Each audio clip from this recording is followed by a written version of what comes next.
mu 72 nari mfise imyaka 11 muravyumva niwo umwaka wa nyuma nabonye papa. Kuri uwo munsi ugira kabiri hariho umuprofeseri umwe mu Barundi umukenyezi yaje ava muri Chicago aho yatanze inyigisho ndetse rano tanga impanuro ku ndongozi zari zageze aho muri Dayton, Ohio. Murakoze cyane iri kaze mu mpaye kuri niteka rikomeye ahubwo jewe numvije abantu benshi namye niga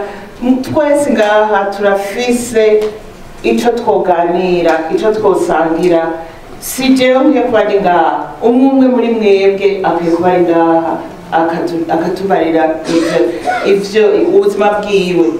mumbabarire rwose kuko nza gucanga indimi ibintu byinshi ngaha nza kuba ndiko ndavuga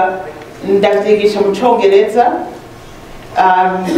rimwe na rimwe mu Gifaransa sinzi ko nza kubishobora kuvuga mu Kirundi cyonyene mumbabarire nico gituma nze presentation zobiri mu Congereza muganda gerageza kuzabishira mu Kirundi hanyuma hagize ico mutumva murashaka kumbarira ngasubiramo ntimwitinye sawa. Ubu rero ngire ntangure ko murakoze cyane kuri kora mu nyakiye ngaha ntimugire ngo muje ngaha ngo hari ibyo nigisha byinshi ni ukugira ngo twumve ko turiko tuyagira hamwe nta kindi hanyuma ibyo nja kuvuga bizoba bivuye cyane cyane rero ku byo nize mugabo cyane ku byo nakoranye namaze gukorana n'Abarundi n'abandi bavuye mu makambi benshi mu myaka myinshi numviriza nza ndiga ibyo bacamo nkumviriza abandi nabo bakorana nabo ibyo bavuga ati jewe ndirimbo y'abahane n'Abarundi nibi nico gituma nshaka yuko tuganira rero tugafashanya nta kintu no kurigishasha nibaza kumja kwiga mugabo kugira twumve ko dufite dusangiye ivyiyumviro. Ni umubwire ntabwo ndababwire ingene nashitse ngaha nubwo sinzi ko munyumva mwe muri hariya kure nziza igituma nemera no kugira ngo nje n'umuririmbane n'abandi nukuri ni kubera ikintu ndaronse kiri gatonya cyane papa urakumurira abantu bari mu kujemfise imyaka 58 sindanyega twari kumwe n'Abarundi murazi ko twebwe mu Barundi bitunyegeza imyaka yacu mugashitse mu banyamerika hariya vuga nti ndakuze simvuga imyaka uyari mugashitse mfise imyaka 58 iyo aho rero no kuvuga yuko mu 72 nari mfise imyaka 11 muravyumva niwo umwaka wa nyuma nabonye papa muravyumva mugabo kuri iyo myaka 11 twabanye nabanye nawe yampaye ikintu gikuru kingejeje ngaho uyu munsi kitumye mpagaze imbere yanyu turiko turaganira ico rero cyabaye ishuri muri ico gihe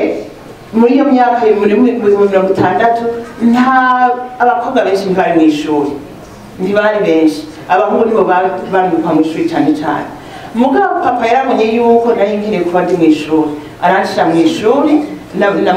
n'abandi yabashyize mu ishuri mugabo igikuru kwari uko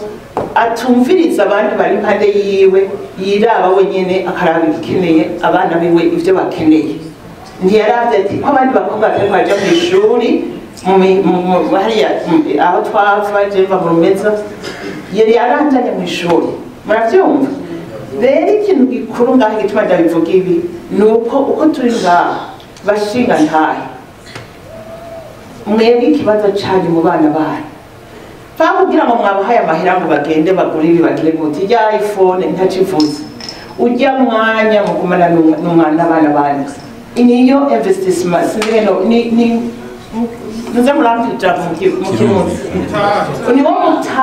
mutahe mukuru mu muryango wanyu mu bana banyu ujya mwanya mu marara nukuri ayo mahera muzana ni sawa bya muri umunyu muri hiki umugabo ujya mwanya papa yarabonye papa yanshira kwikinga akanjana ku ishuri akantora akayarongera uwo mwanya yaramudandaza nico gituma yapfuye muri abo bapfuye muri 2002 hanyuma rero akaza namenye urazi sinzi ko muvyibuka abo mwebwe mukiri bashasha ndababwira mwebwe muri abana mukiri bato baradutondesha ndibuka mu rumeze badutondesha imbere y'ishuri tugatonda umurongo kuva ku wabaye wa mbere gushika ku wabaye wa nyuma muravyibuka sinzi ko abanye muvyibuka byari ubugesera n'ukuri bagatumwa kuva ku wa mbere je niga ishuri narimo hazashika ku ya gatandatu bose bagatonda imbere hariya mu kibuga bakadutondesha ndiko mbwira cyane abo bana bakiri bato ingene it was traumatic then ndibuka ko nuko ivyabugese urumva ngira ngo nakora cyane ngira ngo sinze niro truve ndi hari inyuma bakamagara ubwa nyuma nari gatonya reka gufi cyane bose hanyuma hama ni ngeragezwa cyo gusiga mu bambere papa yabonye mbaye mu bambere urazi yakora yafata uko kuboko akagenda abari abandi bose agaca ku isoko hariho aho yafise amagazini agenda atondesha sinzi ko ari umuntu ava mu rumeza imanyoni anyumva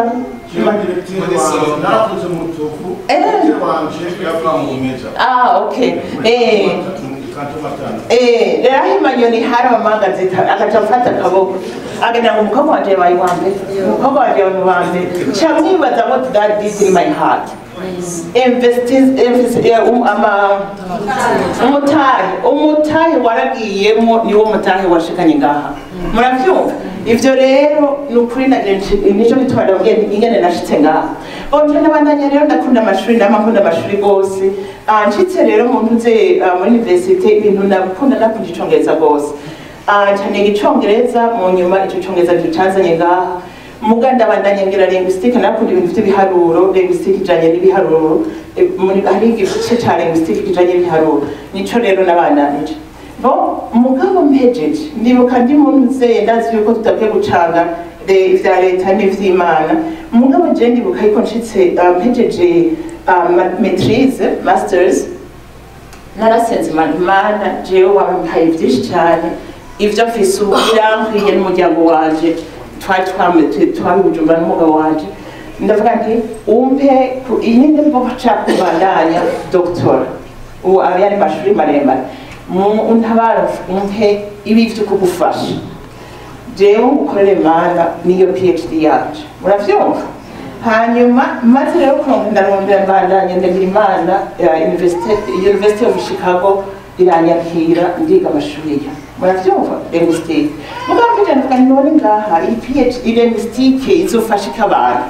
bona akazi ko kwigisha nagize Imana no kuringira imihezangiro n'akazi ko kwigisha muri Northeastern University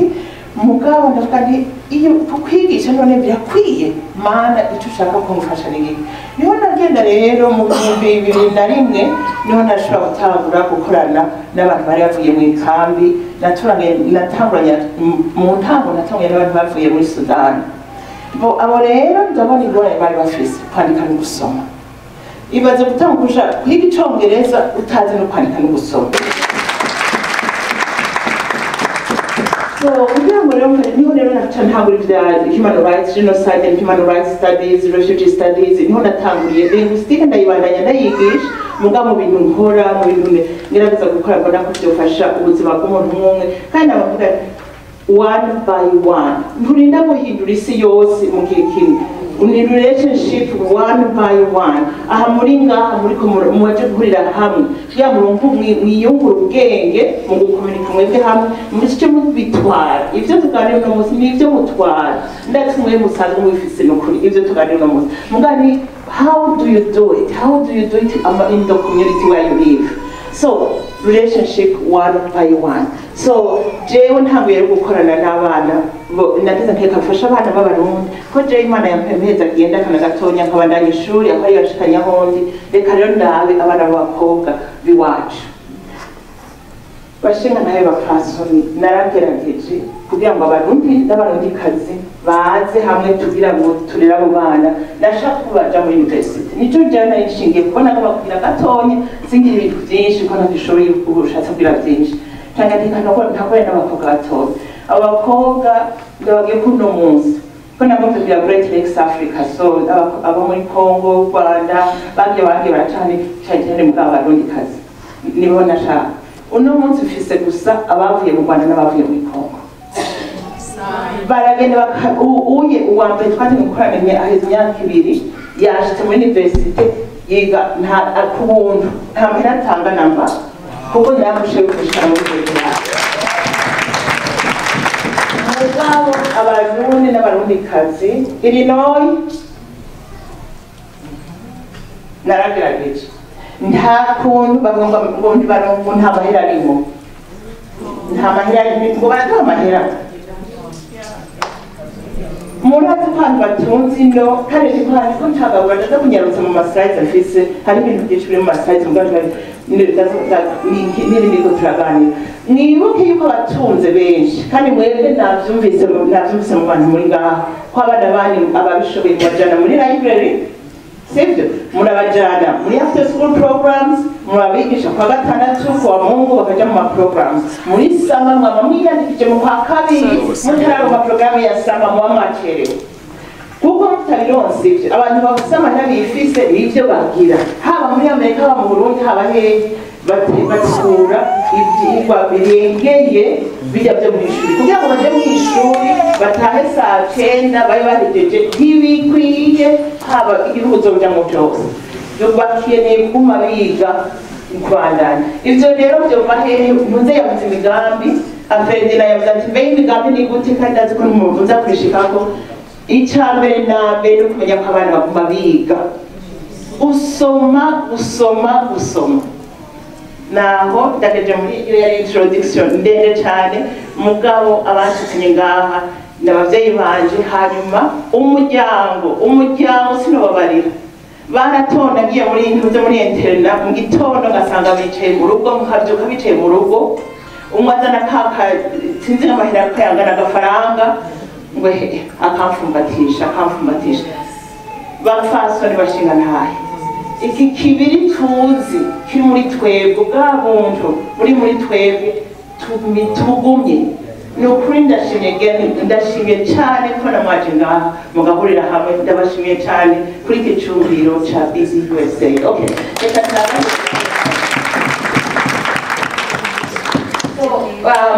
kenshi na kenshi ibintu bitunanira ko tutashoboye kugenda aho biri turabibona biriho. It's available. The systems are available for us to engage. Mugabo ntitujayo turaninda ngo dusanga aho turi kuko niko twari tumenyereye benshi na benshi aho mwabaye usanga kusanga nibyo wewe bigukwiye bakabigusanza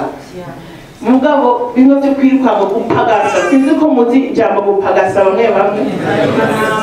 gupagasa haraho twatumaga twishira hariya turashikino bati baraduhaye inzu y'ubuntu yo kuri gusa baduhaye n'ivyo kunja kuri ya meza ngahe tugishitse ino twaje twibagira kwa gupagasa byashikanye barane hari abantu abayahudi ubu nibo batwara ama university akomeye Harvard, Yale, University of Chicago ama business menshi mugabo bagishikira ntaco bari bafise benshi sivuze ngo ni bose hari abavuye abami abaja kuri Germany bari bifise muko n'umuntu mu barundi dufise bazifise n'abandi baza batayifise muravyumva so so ubuntu ntaco nabimara ku mwanya munini turabufise biri mu maraso yacu gufashanya gukorana turabifise n'ukuri hano intuze colonization ubukoroni bwaratumugaje butwigisha kwibaka mwose competition muri boarding schools muri mu interna mu twaje mu mashuri y'uburara twigishije kurwana ubuhambere muravyumva twaragiye mwaka ukagaruka rero ushika wavuye muri y'amashuri y'uburara bashika bagufata nk'umwamikazi ivyo byabugesera no kuri twebwe muravyumva umwana w'imyaka ari mu yindwi mu y'umunani bakaja mufata nk'umwana umwana murazi yuko kwatigwa ni mumbarire umuntu ngaha yari mu mashuri yatiwe nkakujya ko bushinga ntego tanga inzoga imibindi niki nta n'umwe ngo yagiye mu ishuri ryaheze ngo bushinga ntego bwabonetse no sinzi umuntu yavuze kare amashuri ntacyavuze ku kintu c'ubushinga ntayo n'umupfasoni sibyo amashuri ntacyavuze umutima ariwo niwo dufasha niwo werekana ubushinga ntaye n'ubupfasoni sivyo donc ibijya by'amashuri ngurabanije mu mashuri ukakira uheba kubatirwa bijya yari amakosa muganga ndafise ikintu nitwarako ngo abagore ntibatirwa sinabibandanya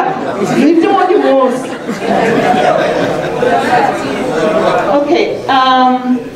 igituma ndavuga ni ubuntu si ubwatwebwe gusa nubwo muri icyo bita bantu Africa bavuga indimi ziranye n'ikirundi bose ubuntu ni ikintu cemewe kizwi ko dukorera ku muntu twebwe nico dukwiye kwigisha abanyamahanga turagifise nibyo dufata ibintu dufise tubishike nko batwigisha ivyabo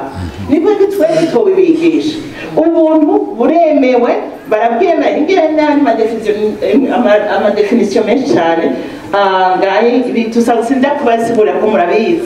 murabibona baravyanditse ko bose ndabi ingene babizi barazi ko biriho twe tubifise ku munsi tubigenderako muravyumva biri mu mitima yacu none ko twe tutokwereka abandi ingene dukorera hamwe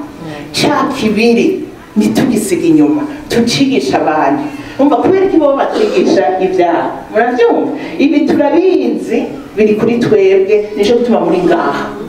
mwese ntawe uriko arahembwa ngo abari ngaha ahubwo yatanze amahera sivyo kubera ubwo bumuntu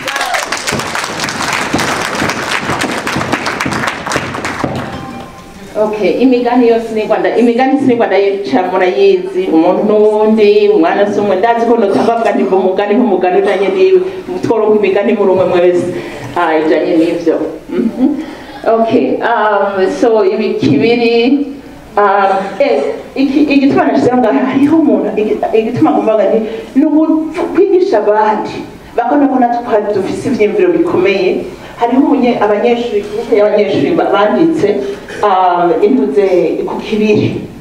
ariko ukuntu nifuza ko abana bacu batangura kwandika ku mico yacu twigisha abana bacu ngo ntibige gusa ivy'abandi bige n'ivy'iwacu ni ukuri babiteza imbere intuze imico yacu nk'ikibiri n'ikintu gikomeye nagiye nsanga finally someone wrote about it. I was excited, so that's why I had to share Susan Michiri, Jacqueline Murekasenge, and Serge Clavier nzisabira nibo banditse kuri iyo article muga there's more to be done hari ibindi byinshi cyane bikeneye gukorwa okay so language identity culture umubwira ntacingerera ngira mvuga utuntu tumwe ziko dukomeye mu bintu umuntu ashobora gutwara muhira akigisha abandi language identity and culture my goodness ladies and gentlemen bapfasoni bashinga ntahe ni ukuri mutaye ururimi muba mutaye ibintu byinshi abo bana bacu bataye ururimi kandi ngahandi mugira ngo nemwe mvuga ngo abandi bararuvuga buke mugabo I wish they could speak more my children you know but the point is musho mubanda hamwe bashobora kumenya iki kirundi nabonye abajene abato ngaha nanezerewe kubona aribo bari ngaha bazocikira video essay nishobora gutwarwa n'abakuze n'abatamakazi nka twebwe mwebwe muri ngaha abajene n'ukuri mukomere ku rugendo mugabo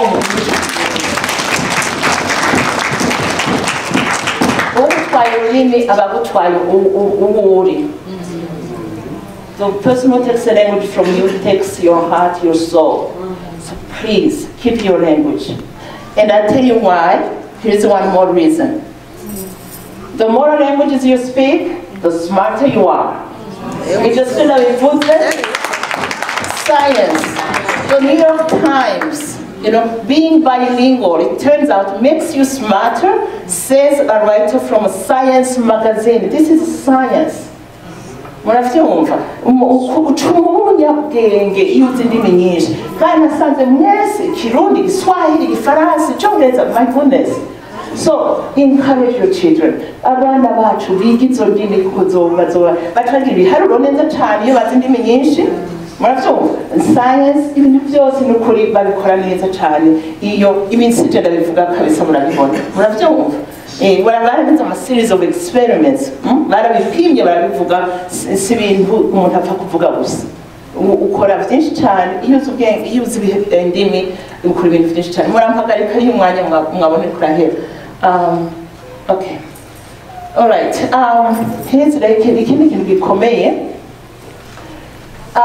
ariyo abarapimye ururimi n'abavuga ururimi rumwe icongereza barapimye basanga abana bava mu mafamiye mu miryango ikenye batumva ururimi rwinshi vocabulary was low muravyumva byo umuntu atunze muri Amerika n'umuntu akenye ubutunze yavuga amajambo menshi abana bava mu miryango itunze bavuga amajambo menshi kurusha abava mu miryango ikenye kuko ndabeka ingene bigenda uwo mwana ava mu muryango utunze bamujyana muri library muri bibliothèque mu gitabo cyo gusoma mu isomero bamujyana mu isomero akariga more vocabulary muravyumva bamujyana mu bantu baguma babona baba bafite ibitabo muhira abo batunze umuntu w'umukene nta mwanya agira kumujyana aguma arikanga cyangwa ntabazi nuko bikomeye yuko iyo mujyana mu gusoma yunza n'ibitabo so aronka amajambo menshi avuye muri ivyo bitabo kuko muramenya yuko rujya rurimi biga mu ishuri science ntibayiga mu rurimi tuvuga mu ibarabara ni specialized vocabulary abo bana rero iyo batavyize iyo batagiye baraja muri iyo library iyo batagiye barumva abantu baje nk'abo bana bari ngaho abajene bari ngaho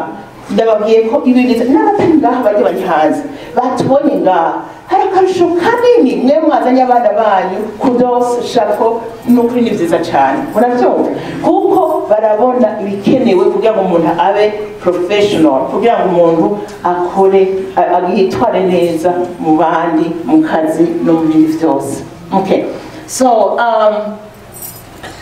ikintu rero ngira ngarukireko ndetse ndahatsindiye umwanya Zena madamu Zena kare yavuze ati madamu Zena yavuze ati time is money nukuri hari tupfa kubivuga gusa jewe mbona mfise akazi ntanga tumwe ko mfise amahera amakashi mugabo nshaka ko wewe uza kuyatora ukaza utevye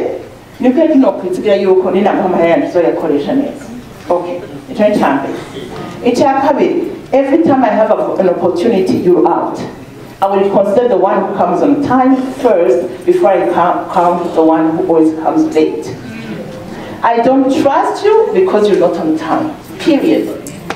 If the CJA, if the Navan boss, professionalism, you arrive on time, no, not even on time, in time, 15 minutes before. Wewe ugashika saa 10 nukuvuga yuko nyamukora kuvyo bikoti amashakoshi ugatereka hasi ndamaze guta iminota 5 nkurindiriye yuko wicara umviriza nugushika iminota 15 imbere yuko isaha ishika ukicara ugategura ya karamu ya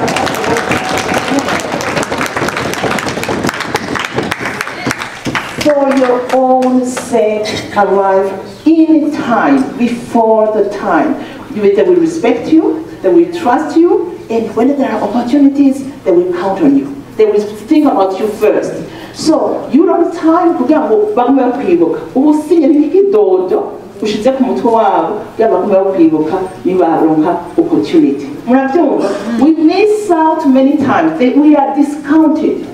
when we don't arrive on time. We make ourselves look really bad. So that's why we need to go and nabasiguriye ndasigurira abantu bandi batatumva kutumwanya nimwibure twebwe abatonya mwavukino cyangwa makurino mushamu kwa mutabizi muganda tukaye bandi babizi twebwe mu gitondo twaharura mu gitondo tuvuga ati ni amaturuka sivyo amaturuka y'inka. Who cares about the little 10 o'clock or 7 o'clock, 6 o'clock, or minutes or seconds? No, amaturuka. Saa sita habayari at noon, amashoka. That's it. Kuvuga ngo ni 12:30, 12:15, no, that doesn't matter. Kumugoroba twavuga ngo iki? Amataha. For abatagira inka bavuga izuba rirenze, mu gitondo izuba riserutse, saa sita uhagarara mu gitutu cyawe. Sivyo? Don't ibyo byo gukebagura umwanya mubwire ngo dusogonda n'utunini, don't biratugora. Sivyo? Nivyo kwiga mugabo n'ibindi mwaravyize nivyo muvyiga. Let's get to it. Let's stay on time.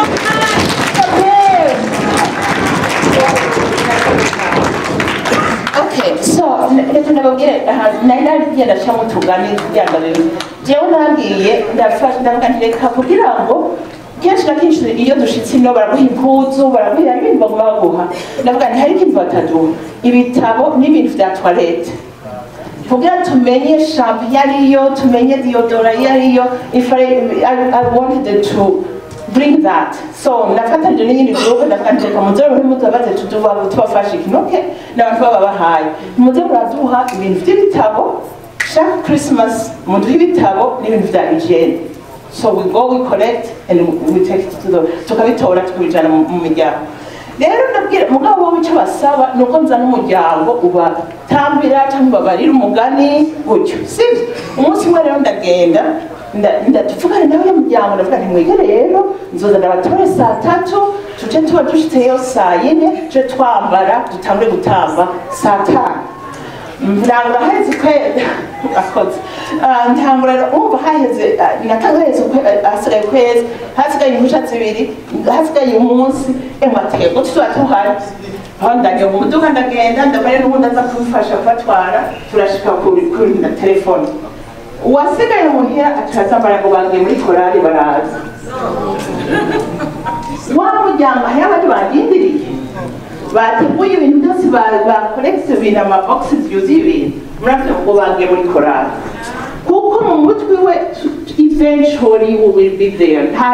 The 9 o'clock, the 10 o'clock, the 11 didn't mean much. So please, amahera y'abantu ngo bapfa ngo bapfuye tumatuga murazi ko dushaka kugabanya abo bapfa tugiye turitaho amagara yacu tukagenda okay, alright, so ni byinshi reka ndengane nshengeza okay alright, parenting. So ngire mperetse kuri iki abavyeyi nukuri hari ikintu tuburira ko ndako namaze gucisha ko gatoya mugabo nitwagire umwana wanaka yagiye hariya ngo ndaje umwana wanje kuzokira riki ngo umwana wanje ngo atabaye dogiteri ngo atabaye umuganga ngo atabaye umwavoka gaje bisuma avoka mukuru sinzi ko muzi Rafael ngaha n'umwavoka mukuru ati ibintu byinshi cyane yabaye umwavoka mukuru muri mu Burundi tuzashobora kumwikora ko tukivuga abantu bashobora kuza bose abaroyereza abadokiteri bati please look at your child, what does she need, then ask for help. Nimukaze munakitomera gutyo unamwe dogiteri no bose bazoga hari ibindi bintu bikomeye afise mu mutima. Find out what they need. Who is your child? And your child is not like the other child. No, you may have 6 children and they may have 6 needs or they become different things. Please learn our own children. Let's learn our own children, know what they need, what they can be.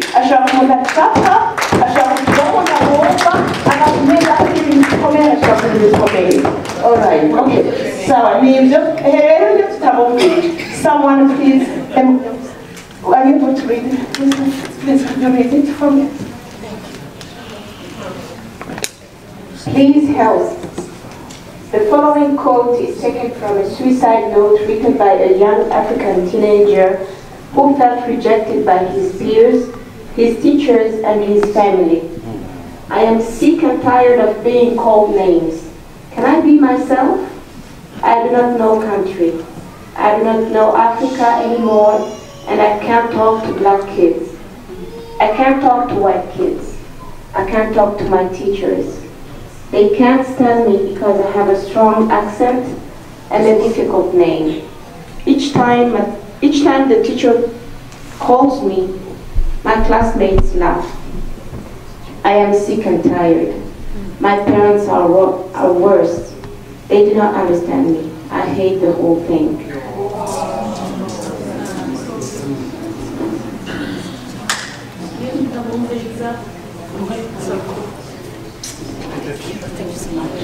Murabona rero iyo tutabumviriza, iyo tutazigenewe ibibagoye ku ishuri, iyo uwo mwana yigishe kuko yabuze uwumwumva. Hari aho twemera ngo ku ishuri ngo bariko barabikora, ngo bariko bariga. Go see how it's happening. Okay? So I will conclude. Thank you so much. Nabashimiye cyane. Mu Kirundi bavuga ngo mabangara remera nk'amabuye. Mwe mwaje ngaha ndazi ko bitoroshe. Working in the community may be one of the hardest things you have to do. Your job, your assignment is the easiest, but the job you have to work in the community is so hard. Ndamaze kwigira, ndamaze gukora munani, ndazi ko bigoye. Uvuga uti nimuze ngaha ugashika ugasanga nta numwe yaje. Wavuga uti muze dukora ugasanga unafite ndazi ko bigoye ngaho komera ko ndazi ko muzobishikako. Hanyuma ikintu gikuru, one by one establish relationships. That's nicyo ngaha turiko turabwira nukuri ndashimye. Hanyuma mugumine bwa buntu mu mutima tugume dukora duhuriza hamwe. Murakoze cyane mubabare ndakije.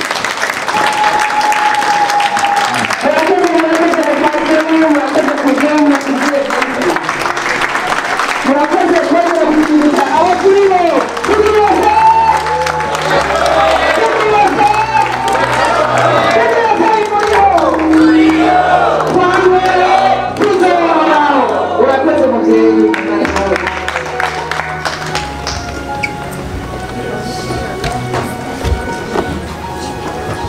Nandi satani twavuga yuko kwiga ari byiza, kwiga gusoma kwerekana umuntu gukora mu kibiri ibyo turiko turakora hano. Urabona yuko Imana nawe yamenye ko dukeneye kongera kuvyibuka, abatabizi abatabibonye, gukorera hamwe. Ineza dukorera nimwikomere. Ni Steven Biko Raphael akaba arije ngutegurira ndanakwegeranirije ibi ubona hano, akaza kuba harimo akubona katagenda neza. Ibya bindi tuvuga duti nibikorwa n'amaboko y'abana b'abantu, kandi iki ni gikorwa kugeza ubu navuga ati ndagikora cyenyene ubwo urumwe kandi akagumye akumaka.